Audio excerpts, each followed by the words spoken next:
ये खिड़की कैसे बन गई?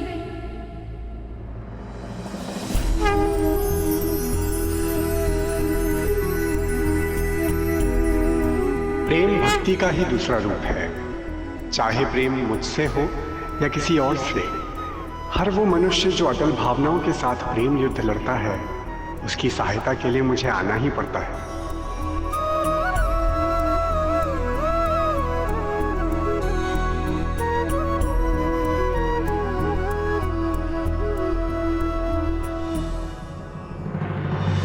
उर्वी, उर्वी!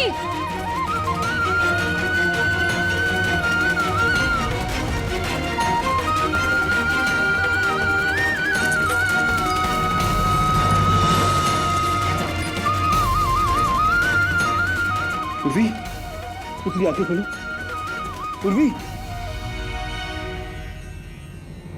प्यार से प्रेम करती हूँ, उसी से प्रेम करती रहूंगी।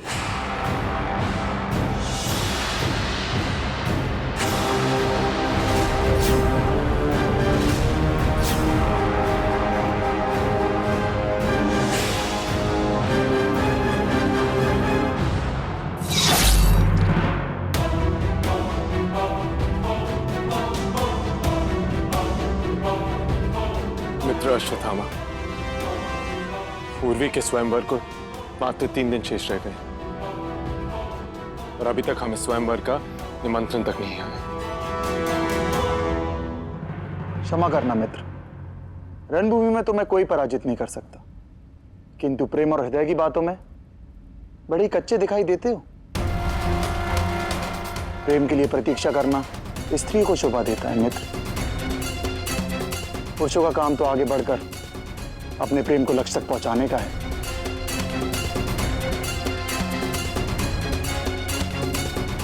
अश्वत्थामा, तुम ठीक है?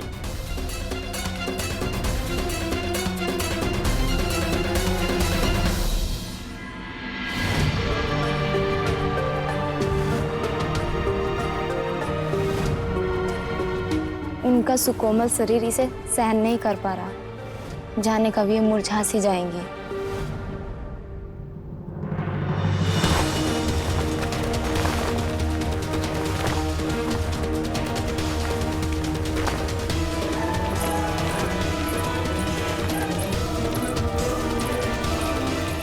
महारानी जी,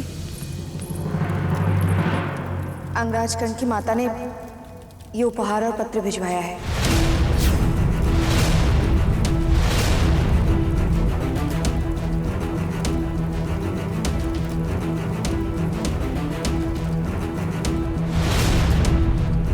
महारानी शुभ्रा को अंगराजकर्ण की माता राधा का प्रणाम। महारानी, हो सकता है आप जानती हो कि आपकी पुत्री उर्वी और मेरा पुत्र कर्ण एक दूसरे से बहुत प्रेम करते हैं। मेरे पुत्र कर्ण का कुछ ही दिनों में राज्याभिषेक होने वाला है। आपकी पुत्री को कर्ण भरपूर प्रेम ही नहीं, वो हर सुख देगा उर्वी को जो आपके महल में वो भोगती है। महारानी, उर्वी और कर्ण के प्रेम को स्वीकार करते हुए मैं आपसे ये विनती करना चाहूंगी कि हम दोनों स्वयंवर से पहले इनके रिश्ते की बात कर लें। आपके उत्तर की अभिलाषी राधा।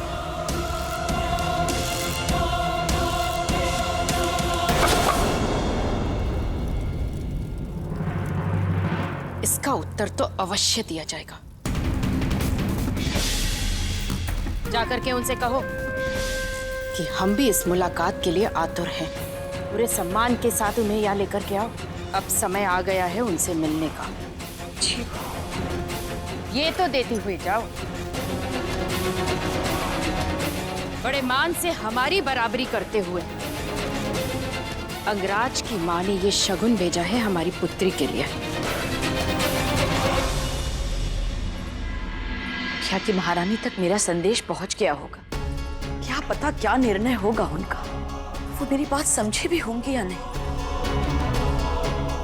माँ, भैया के राज्याभिषेक के दिन ऊंचे वर्ग के लोग अंगदेश छोड़ के जाने की योजना बना रहे हैं। उनका ये कहना है कि सूत राजा के राज्य में वो नहीं रह सकते। माँ, अगर ऐसा हो गया तो अनर्थ हो जाएगा, प्रजा में रोष फैल जाएगा। माँ, मुझे लगता है ये आग उस पुरुषोत्तम की लगाई हुई है। मैं और जानकारी लेके आता हूँ माँ।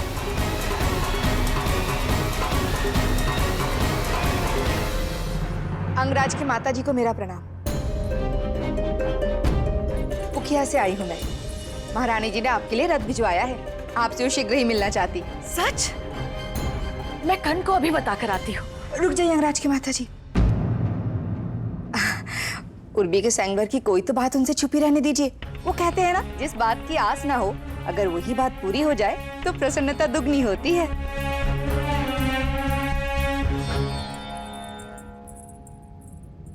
पुखिया की महारानी का उत्तर तो आशा से भरा है।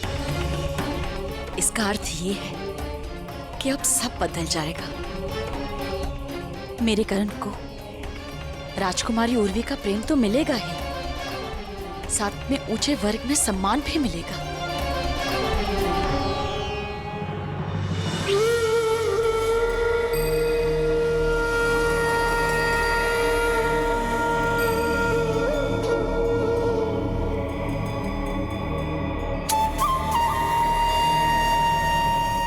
कर्ण मुस्कुरा रहे हैं। कैसे संबोधित करूं राजकुमारी उर्वी को?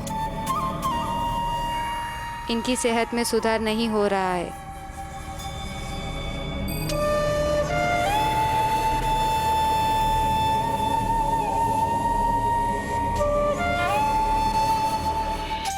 उर्वी जी,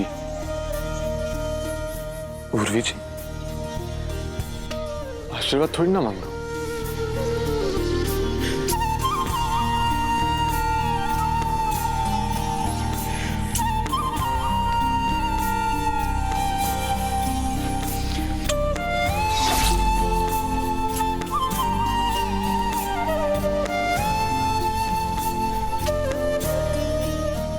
योद्धा कर्ण, आपको लज्जा नहीं आ रही अपने आप पर? जो इंसान संसार के आगे सर उठाकर बोल सकता है, अपने हृदय की तो बातें नहीं बोल पा रहा।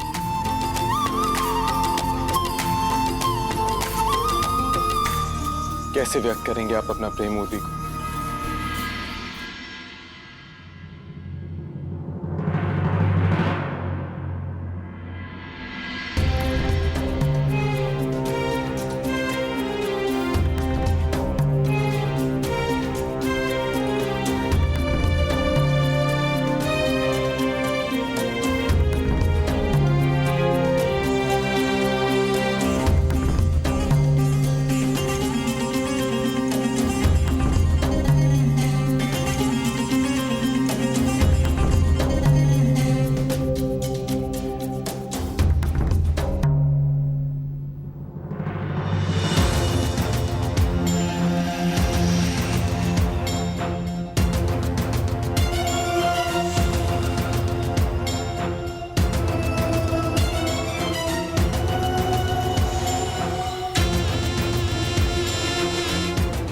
अरे आइए ना, आप तो द्वार पर ही रुक गई।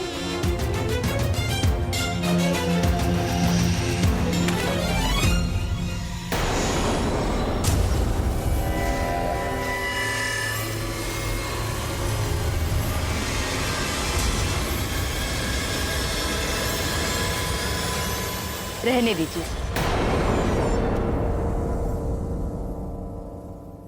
ये तो दासियों के काम है। और अब आप तो अंगराज कर्ण की माँ हैं। धीरे धीरे ये आदत भी छूट जाएगी। आइए, बैठकर अपने बच्चों के भविष्य के बारे में बात करते हैं।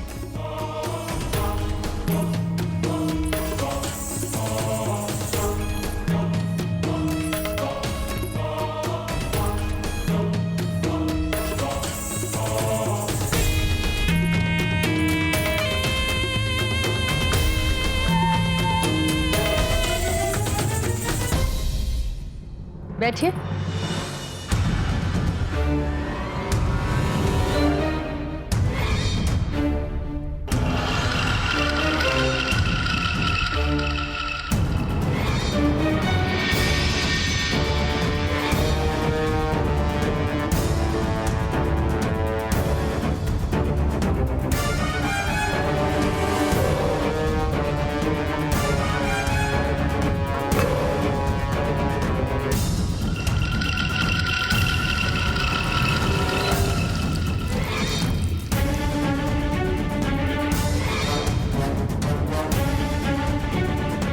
ले लीजिए।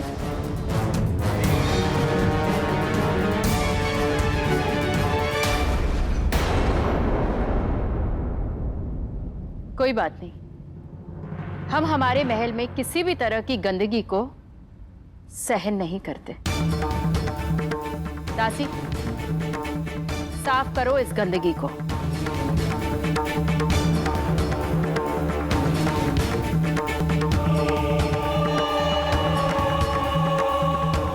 आप यहां बैठ जाइए।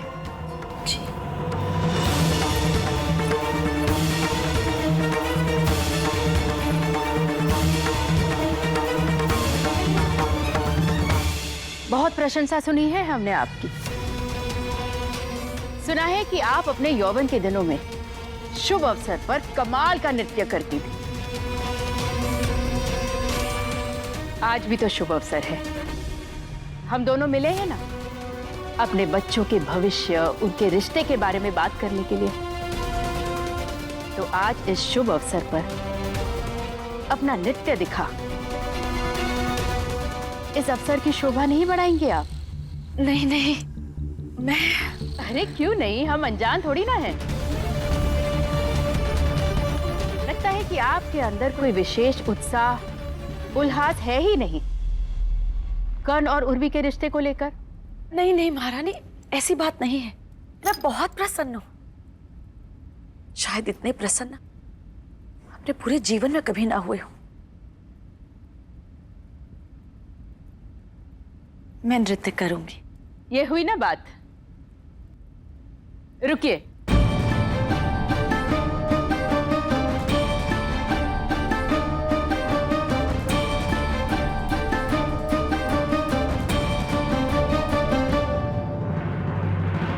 इन्हें पहन लीजिए। इनके बिना नृत्य अधूरा है।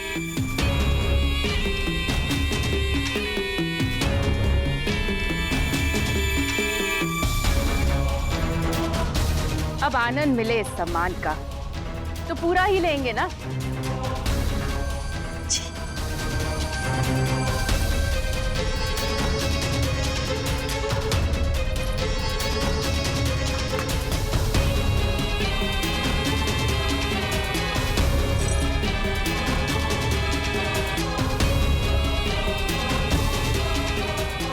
इस सूट को अब इसका स्थान दिखाएंगे हम।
चलाने वाले को रथ की स्वामी की जगह बैठा दिया है महारानी जी ने। बेचारी राधा की कमर में ना जाने कितने बल पड़े होंगे। पर महारानी जी ने राधा माँ को यहाँ बुलाया ही क्यों?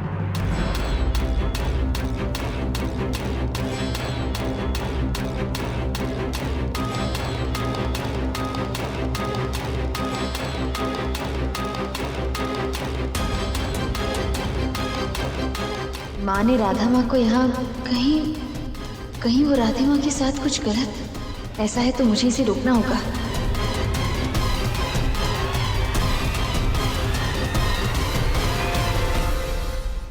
जाने कितने वर्षों के बाद नृत्य किया होगा आपने, पर देखिए ना, आज भी आपके शरीर का हर अंग जैसे नृत्य भूला ही ना हो।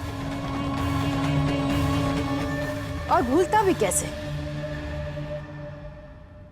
आपके रक्त में जो नृत्य भरा है, और जो रक्त में हो उसे समय, स्थान, दान कुछ नहीं मिटा सकता।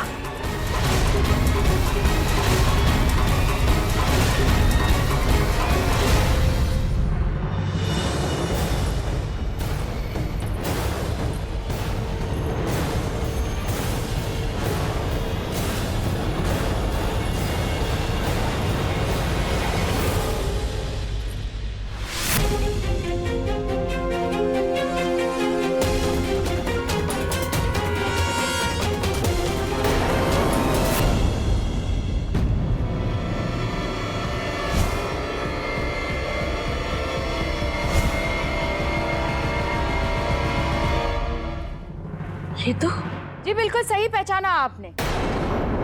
ये आप ही की भेजी हुई भेंट है। निम्न घटिया कोटि का रेशमी वस्त्र, जिस योग्य था वहीं पहुंचा दिया हमने उसे।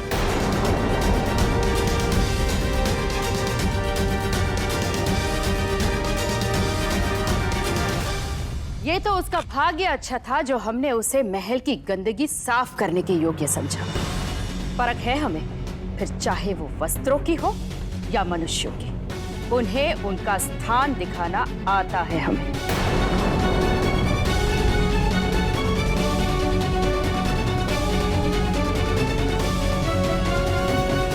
तो आपने हमें रिश्ता जोड़ने के लिए नहीं बुलाया था? क्यों ना जोड़े आपसे कोई रिश्ता। अब आप और आपका पुत्र तो महल में रहने लगे हैं। अंगराज कहलाते हैं आपके पुत्र। राजा होकर अब हमारी बराबरी पर तो आ ही गए हैं, है ना? बराबरी। धिक्कार राधा, धिक्कार ऐसी बराबरी पर।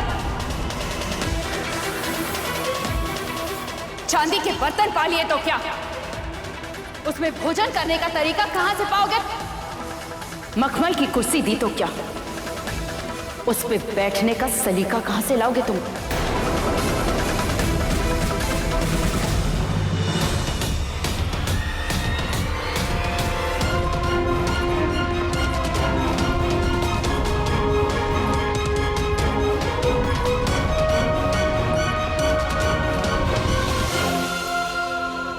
महलों में रहने से कोई राजा नहीं बनता। राजा बनते हैं तो रक्त से, क्षत्रियों वाले रक्त से, नाचने और रथ चलाने वाले रक्त से नहीं, जिसके पैर पड़ने से हमारे महल के गलीचे मैले हो जाए। वो आई है हमारे गौरव, हमारी पुत्री को अपनाने के लिए। तुम जैसे महल के द्वार पर भिक्षा मांग सकते हैं, रिश्ता नहीं।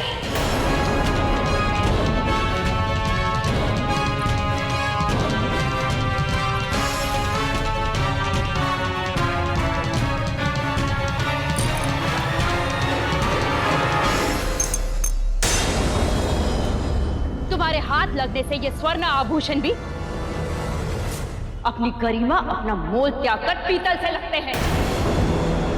और आई हो हमारी राजकुमारी उर्वी जैसे अनमोल रत्न को अपने पुत्र को भीख में मिले हुए मुकुट में सजाने के लिए, तो अपने उतने ही बड़े देखो राधा, जितना देखने की तुम्हारी औकात हो।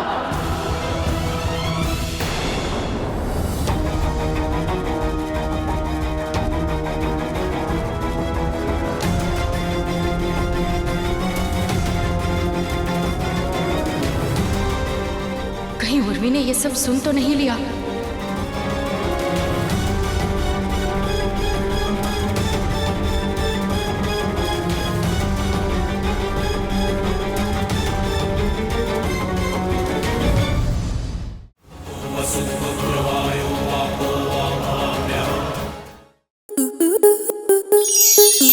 स्टार प्लस के ऐसे ही और बेहतरीन लम्हे देखने के लिए सब्सक्राइब करें हमारे YouTube चैनल को।